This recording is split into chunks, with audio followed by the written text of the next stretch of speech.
What is going on, you guys? It is another episode of the Sci-Fly Zone where the multiverse meets the seventh inning stretch. It's your boys, Trenton and CJ, and today's destination is taking us once again back to Wonder Man. We're going to be reviewing the later half of the season now. We're doing episodes 5 and 6. Yeah, man, we're getting close to the end here, getting towards to the crescendo. Things are really building up, and it's really exciting, man. Yeah, it's awesome. So let's get right into it. We pick up after Simon and Trevor get the news about their callbacks for Wonder Man, and that's awesome. Just really happy for him. And this is like low-key worse news for Simon because now he's just stressing about the fact that he could be this close to getting the role and still could lose it. And Trevor, being now a real true friend because he broke the wire that Cleary gave him at the end of last episode, he tells him that he needs to realize how lucky he is, how talented he is, and that worrying about it and trying to process it instead of just feeling good about it will just only make him feel worse. And I just like that Trevor's showing him different perspectives on how to treat this whole thing, and also gives him breathing exercises for Simon to practice, which Simon might be the single most needed person to acquire breathing practice. Yeah, it feels like sometimes he forgets how to breathe altogether. So any practice he can get is very important. Yeah, this was another really good scene between Trevor and Simon. Trevor giving some more really great advice to Simon, being a great mentor. I like how they both look at this situation very differently. Like Simon, this is the role of his lifetime. This is like the biggest role that he's wanted for his whole life, and if he doesn't get the role after getting this close, it's going to break his heart. He's not going to know what to do. And Trevor is there reminding him, hey, there were so many people who tried out for this role. There were thousands of people who wanted to be Wonder Man. And we should be grateful that we were able to get this far in the first place. And I really like how, even though these two have pretty different worldviews or the way that they look at things, they still have a really nice relationship and get along really well, which I think is really great. Yeah, just the calling of being an actor can bring two people together very easily. Yeah, absolutely. But also at the same time, there are definitely some actors who don't like each other. So Yeah. that's not always a guarantee. So Trevor's a good guy to have in your corner if the Department of Damage Control isn't around. But Cleary's still trying to get in contact with Trevor because he's like, hey, what's going on? And now Trevor is dodging Cleary's calls. And now Trevor has to lie even more about the whole Department of Damage Control thing. And it's making this whole thing so much more complex. Yeah, I mean, Simon's got to start questioning at some point if he actually means what he's telling him or if there's something else going on. I feel like there's got to be some point where Simon finds out, whether Trevor tells him or not. I hope Trevor does tell him, but yeah, he's got to find out. Yeah, Trevor absolutely needs to be the one to tell him, or else not only will he feel betrayed, someone might die by accident. Yeah, it could put people in danger. Yeah, so we then cut to Cleary being questioned by his boss about Simon's case and gives him some passive-aggressive motivation to detain Simon. You know, just, hey, I would love to keep you around. If only you could do your job. Yeah. That would be great. I like you, man. I would love to not have to fire you, but I will. So this has Cleary all the more stressed, and we cut back to Trevor and Simon. And a guy who looks like Trevor's better looking older brother, or younger brother, I should say, walks up to their booth, and come to find out this guy has given Trevor some product back in the day. And Trevor owes him money for the services. And they're not the kind that'll just send an email about it, wait for you to get back. They are here and they want their money now. My money, and I need it now! So they're roughing up Trevor, and Simon is just stressed because he's being held at gunpoint. These guys could really hurt Trevor, and they're in public, so he could risk exposing his powers. Yeah, he's very upset that he's been put in this situation. And in fact, he'll remind Trevor of that several times, that he did not want to be put in this situation. But I mean, yeah, this is a very intense situation for Simon and for Trevor, obviously. A lot of stress going on. We know what happens to Simon when he gets stressed.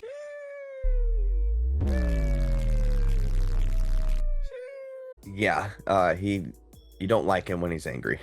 You do not want to see him when he's angry. Yeah, but we finally see Simon power up in a fight scene, and he starts going to town on these guys, and he's pretty good at fighting, and I would love to see him harness his ability a bit more and, like feel more comfortable going a bit harder, because it won't be like something that'll result in other people or other things being collateral damage. Yeah, yeah, that would be nice to see him maybe like not pulling his punches a little bit. But the visuals of the fight, it looked great. I like his style. I love the purple light in the eyes are always super cool.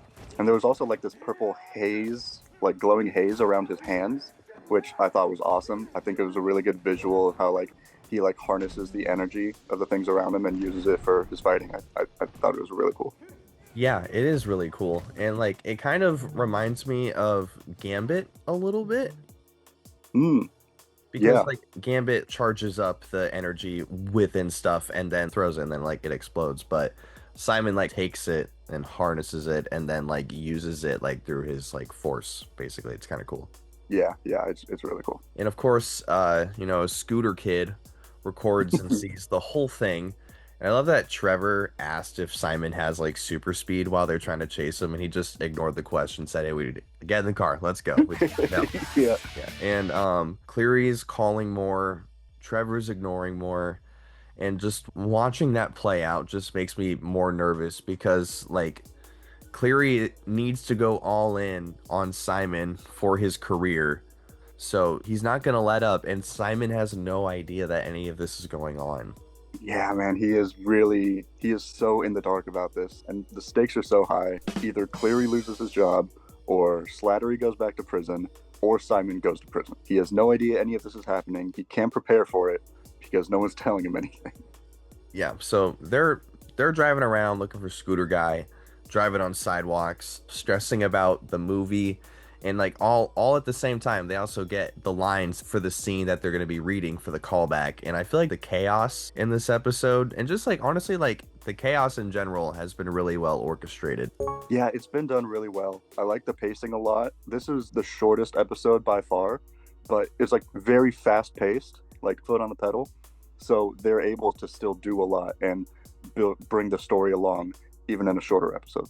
Yeah, for sure. So they're reading the new lines, and a scene was actually changed from the original. And Simon is shocked because Barnaby is Wonder Man's only friend. And I feel like this is symbolic of Trevor and Simon, because, when Trevor reads the line, "He found my price, Wonder Man. I just pray you never have to learn yours." The "he" referenced in that line could be symbolic of the Department of Damage Control, or Cleary, and making Trevor pay the price for being the Mandarin, and now he has to do this mission implicating Simon, and the price that hopefully Wonder Man would never have to pay would be Simon hopefully never having to do something that would put him in the same position that Trevor's currently in.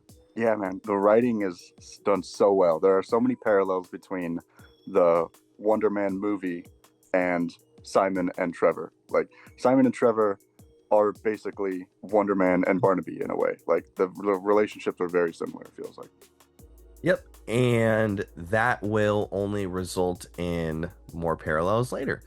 Yeah. So while they're reading the lines, Trevor and Simon, they locate Scooter Kid, and they chase him into a speakeasy, and they sit down in a booth and talk. And Scooter Kid gets Simon and Trevor to believe that if they don't help him, then the footage that Scooter Kid has will be uploaded by the morning. So now they have to agree to help him. Although Trevor knows that like this whole thing's a con. It smells bad from the start. Yeah, he is very skeptical of it right away, and wants to not have any involvement with this. Let's just move on from the situation. But Simon, on the other hand, his future is basically riding on this one guy with this camera, and whether or not he posts this footage. Because if the footage gets posted, people are going to recognize it's Simon, and he's never going to get another job or another gig. Yeah. So they agree to help him because Simon can't risk this. And they're tasked with getting Scooter Guy's motorcycle back because his buddy allegedly stole it. So now they're driving to his buddy's house, and it's the next morning. They still haven't slept. And they arrive at the buddy's house, and they get the idea like, hey, let's be undercover cops. Why not? And Simon even has like a scene from a movie that he's ready to like reference for a dialogue, and he's just like, hey, just like follow my lead, Trevin. I just like that they took this situation as an opportunity to try and do a bit between the two, like not only as a concept in the show, but also them two wanting to do that like in the moment. Yeah, yeah, that was really good. They're utilizing their skills in a way that's beneficial for them. And Simon's knowledge and heavy experience with movies and films and TV shows comes in handy in this situation because it tells him exactly what he has to do to get this bike back. Yeah, although Simon was so caught up thinking in TV world that he forgot who was his partner, the Mandarin. So obviously their cover's blown immediately because the girl opens the door is like, what is the Mandarin doing on my front door? And they walk in, they just assume that they're doing some sort of drug operation and they're just actually making chamoy. Like, Yeah, it's just a candy business actually. They're just selling some sweets. They give one to Trevor and he's like, "Wow, this is actually really good." and if Simon really is an LA suburb native, how the heck does he not know what chamoy is? Like that's been around for like that's a staple of that area. Yeah, I'm shocked that he didn't know about that. He's probably had something with chamoy in it and just didn't know it. Yeah. Anyway, like you mentioned, Trevor loves the chamoy peach rings. He's sold. He's like, you know what? Esteban knows what the hell he's talking about. I told you we shouldn't have trusted crap from what Scooter Guy said. Yeah, he's like, I never liked Jaden in the first place. I think this Esteban guy's pretty chill. Yeah. So Trevor's just ready to ditch Scooter Guy entirely. And Simon's like, dude, I don't know if you forgot, he has the footage that we need to delete. I get you think we've aligned ourselves with the wrong guys, but you're kind of not thinking about me here. Yeah, they were here on a mission. They were not here to decide who was right or wrong. They were here to get that footage deleted. Yep. And since like this whole conversation has taken a different direction inside of the house because the whole chamoy thing, Trevor's drug buddies have caught up with them. And now they have pulled Scooter Guy out of the car and just show up to the front door, smash him on the front door and say, hey, Trevor, get the hell out of here right now. He's like, I think I'm good. So now we have Simon, Trevor, Chamoy crew, and drug thugs just all going crazy at the same time, and Simon is starting to get riled up. And now the drug thugs are threatening to kill Scooter Guy, and Trevor's like, hey, just please do. Yeah, that's fine. That takes care of our plan. Oh my gosh. Good, Trevor. While this is going on, Scooter Guy realizes, okay, I'm in too deep here, and he just gives up the GoPro and tries to like settle the whole situation. And they delete the camera footage, so awesome. But the drug guys still want Trevor, so they're not like leaving yet. And now, at the same time, the cops show up, and now everyone is in a standoff. And at the same time, Simon gets a call from Janelle, and she tells Simon that the callback got moved up to right now. You need to get to Von Kovac's house right now, or else you will miss it. And then guns start firing, people are running out of the house. Trevor hops in the driver's seat, and they just start driving away, and that's the end of the episode. This was insane, dude. This was a wild ending to the episode. So hectic, so much going on. It just kept escalating and escalating, and it never stopped escalating. This was just insane. I mean, you have you have Esteban and his friends just making candy at his house. And then you got Simon and Trevor there trying to delete the footage.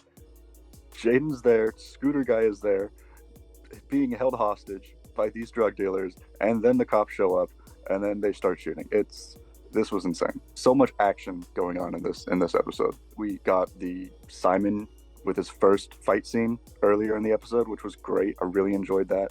I would love to see what he could do in the future of this series when he starts to harness his powers more, and some other projects, what he shows up in the future. Yeah, 100%. I totally agree. So next episode starts with a little flashback into Trevor becoming the Mandarin and kind of how that came to be. And that was a nice little piece of context to start the episode. And man, that tape was going on for a while. Yeah, they were like 45 minutes into that recording, and he was in a tough situation, man. He seemed like he was kind of struggling there a bit. I don't know. It seemed like he was under the influence of something or hungover or something. Not totally sure what it was, but yeah, man, this was a very low point in his life, and I think it kind of gives a little understanding of why he took on this role of the Mandarin, as well as I believe it was he had to pay off his debts. Not only was it that, but he was also at just such an extremely low point in his life. He was probably not all there in the right headspace. So it seemed like he didn't really have much of a choice, which is really unfortunate. Yeah, we've been saying it a lot this show, but feel bad for Trevor. Yeah, man. Yeah, they've done some really good character building with him. Yeah, 100%, 100%. So we cut back to the present, and Simon is like so exhausted that he fell asleep after that whole police scooter guy incident, and he's kind of spiraling into trying to like figure out ideas from the lines that they have for the callback. And he's trying to do this because he wants to control the outcome so he doesn't screw up this whole opportunity that he has going on. And Trevor has said before, he more or less tells him like this process just it doesn't work for something like this. And like it's not coming out natural or good. Your acting has to be in the moment or it won't feel authentic. And that's a good point. It is a really good point. Yeah. Simon's like very much trying to calculate exactly how this entire experience is going to go. He's breaking down every line of the script, obviously. Yeah, so they do show up to Von Kovac's house eventually. And I thought the bit about the shoes in front of the door was hilarious because Simon's just so paranoid. He's like, he's watching every single thing that we do. If we do the wrong thing about the shoes, it'll be a poor judgment of our character and it just won't be good. It's like, Simon, take a beat, man. He is spiraling right now. He thinks it's a test. He thinks like, oh, if it's a shoes off house, why is there only one pair of shoes outside? There's no way we're the first people here. So is it a shoes off house or is there just a pair of shoes outside that they're testing us with? It's like, you have bigger things to worry about right now, Simon. You're auditioning for Wonder Man. Don't worry about your shoes. Yeah, so he took your advice and just took them off. And everyone else at the callback had their shoes on, so that's interesting. I'm also surprised that the lady at the front door just let it happen. Yeah, that was interesting for sure. Simon, like, she opens the door and starts walking or like leading them to the room, and Simon's like leaning down trying to see if she's wearing shoes or not. It's like, Simon, stop. What are you doing, brother? Don't worry about it, dude. Yeah. But they're walking around the mansion, looks amazing, and they meet the rest of the callbacks, and most of them, if not all of them, are a bit more established and, for better or worse, confident in themselves. Yeah, they seem like they feel like they're in the right place. Simon has more imposter syndrome than these guys, I'd say. He sometimes feels like he shouldn't be there. Yeah, they all definitely feel like they're the main character, and Simon's never felt like the main character. Yes, yeah, 100%. And Von Kovac, I mean, his hair, wow. It's up there for sure. It can't decide which direction it wants to go in. It's like when you're in elementary school and your teachers have like that metal silver ball or whatever that's got energy going through it, and you put your hands on it and it just shoots your hair up like Einstein. Yeah. Yeah. Oh, dude, he low-key kind of looked like Doc from Back to the Future. Oh my gosh, he did, dude.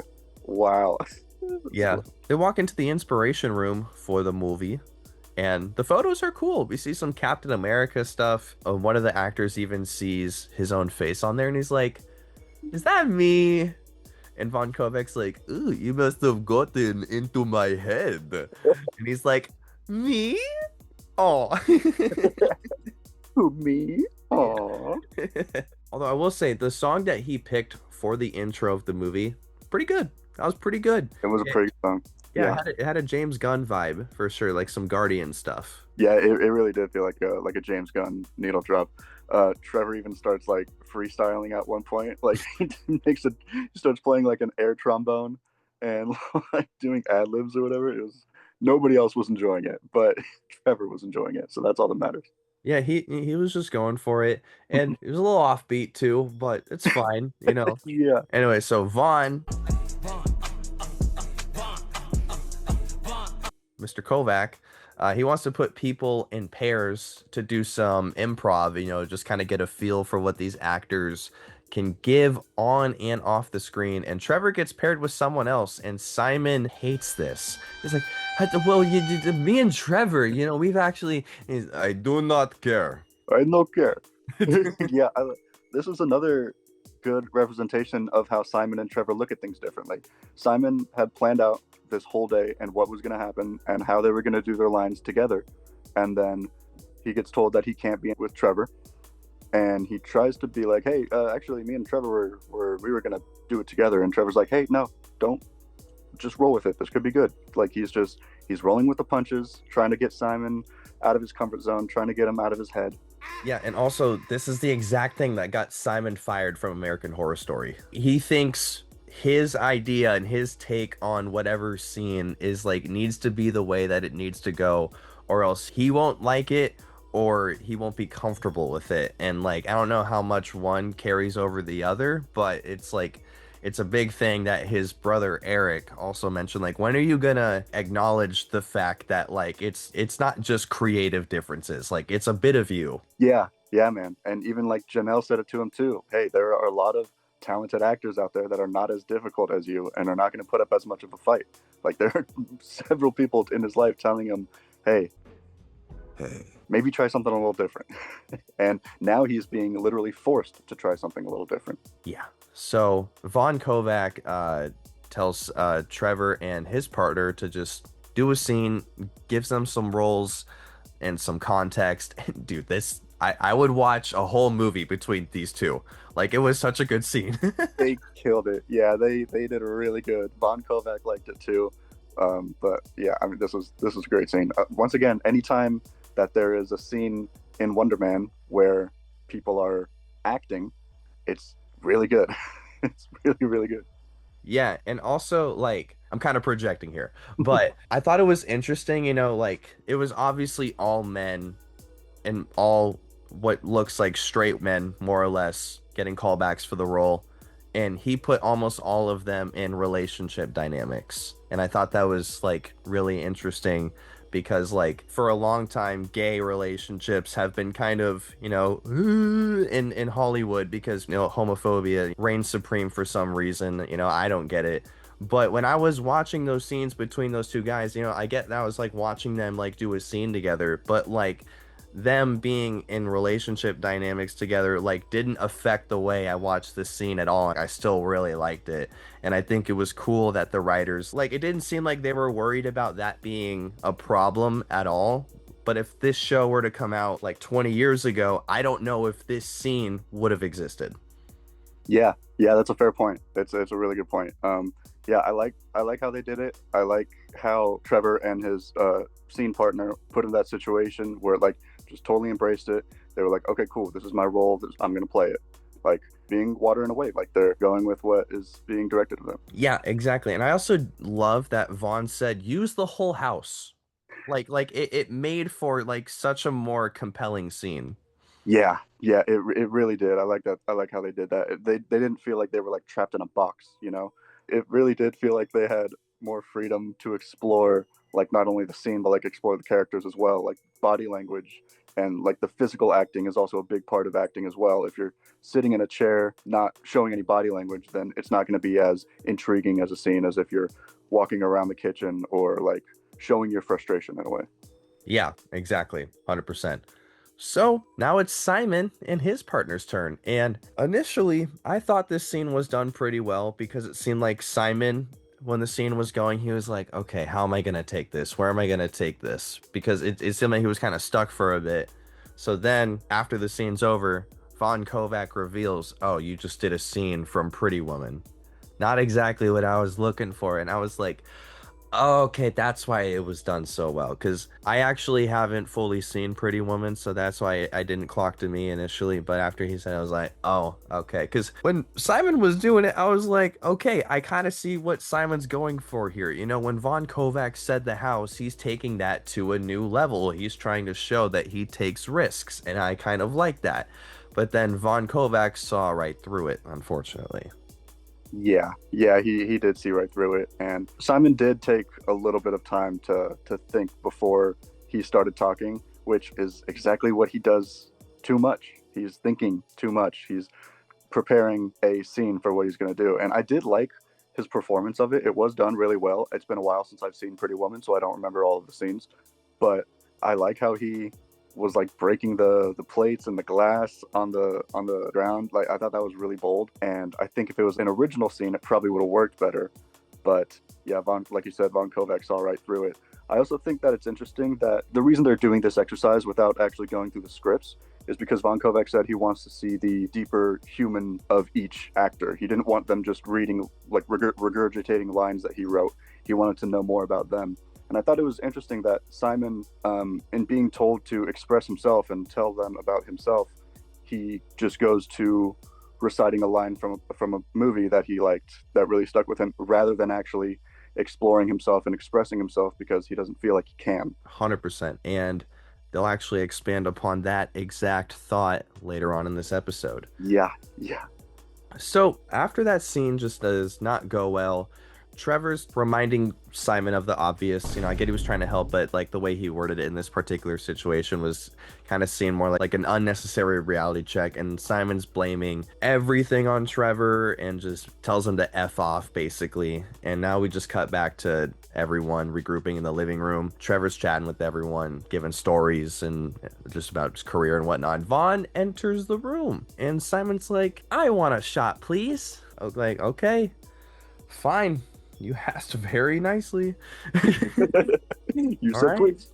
Yeah. So Simon gets a new partner, Richard. So Vaughn's like, "Hey, act as whoever you want in relation to who Simon could know in the past." They're like, "Okay, I'm gonna be an asshole bully."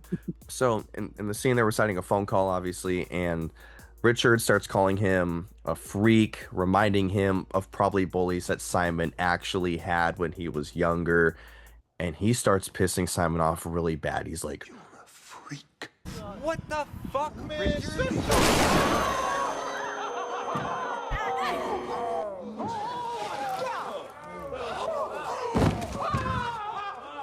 Until we find out it was a dream. Oh my God.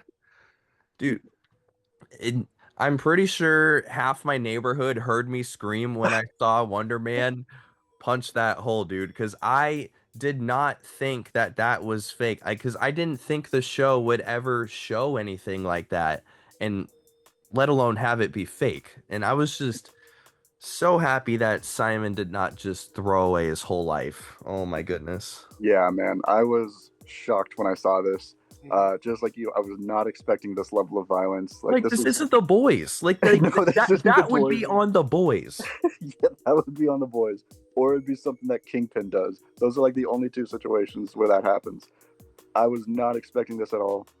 I was shocked when I saw this. I thought, how are they going to do the last two episodes of Wonder Man if Wonder Man gets sent to prison for life? How are they going to do this? Is Daredevil going to show up? Is he going to be his lawyer? That would be cool. That would have been pretty cool. Thank God Simon woke up, and Vaughn is like, "Are we boring you, dude?" He's like, no, I haven't slept in 30 years. I need it. Can I take a minute? I would be freaked out if I just dreamt punching a hole through Richard. You know what I mean? Yeah. Personally, I've never had a dream like that, but if I had, I would probably be pretty freaked out about that, and I would not be ready to go back into acting immediately. Yeah. So while Simon's outside stressing, because Vaughn wants the real Simon, and Simon interprets that as thinking the real him is the superpowered, angry version of himself. And he can't obviously display his powers because then he'd never be able to work again. So he feels like, I can't be the real me in anything that I do. So Trevor is just the best and reminds him that who you are is not your powers and your energy. It's everything that you've been through. It's everything you've known, loved, lost, remembered, forgotten, felt. Like that's who you are. Your experiences and how you interpret them and feel about them. And you can act through that lens and still be true to yourself. And Simon's like, man. damn, you're right. Want to start doing some lines? Not, God, no, not those lines. Sober, 13 years, Trenton. Reading, yes. Reading words on paper together or reciting lines that were on paper together.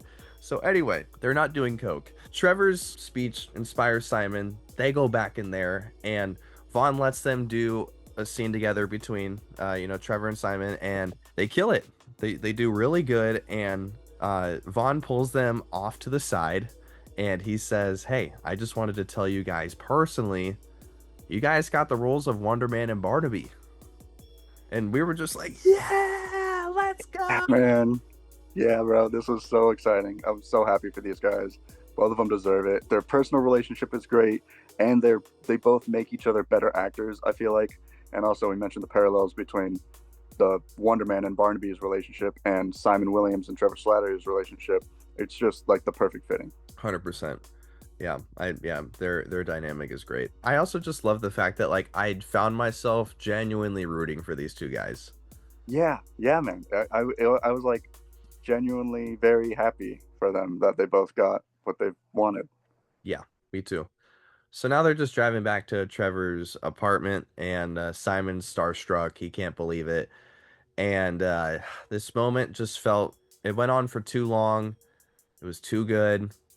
And I knew, like, all right, when is the rug going to be pulled out from under us? And I had a feeling that Agent Cleary was going to be in Trevor's apartment when he got back, but it was quicker than that. They just picked him up immediately after Simon dropped him off, and low-key, I felt like it was so fast that Simon could have noticed.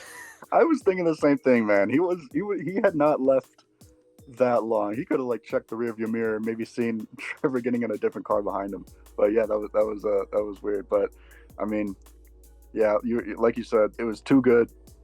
Things were going too well for these two. You know, superheroes can't be happy. Superheroes can't have good things happen to them. So obviously, Agent Cleary and the DDC had to show up and abduct Trevor. It sucks so bad.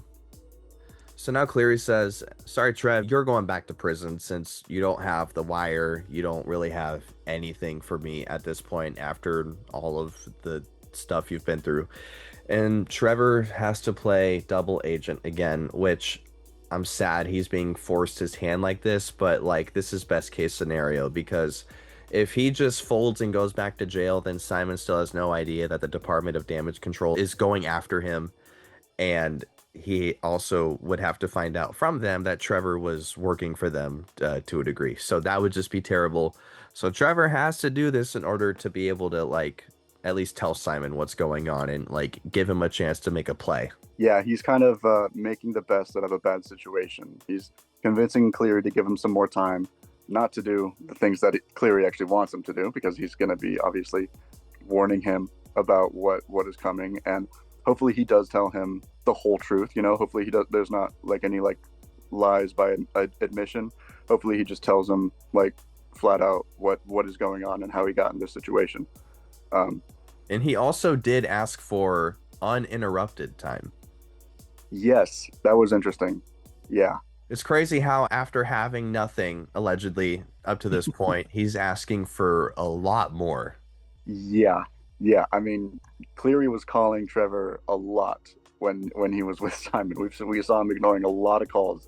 So for him to convince him to get uninterrupted time now is very big. But it's because of the information that he gave him that Simon does have powers, and he kind of had to do it, because if he didn't, then yeah, Trevor would have just gone back to prison, and then the DDC would have come after Simon without him having any clue.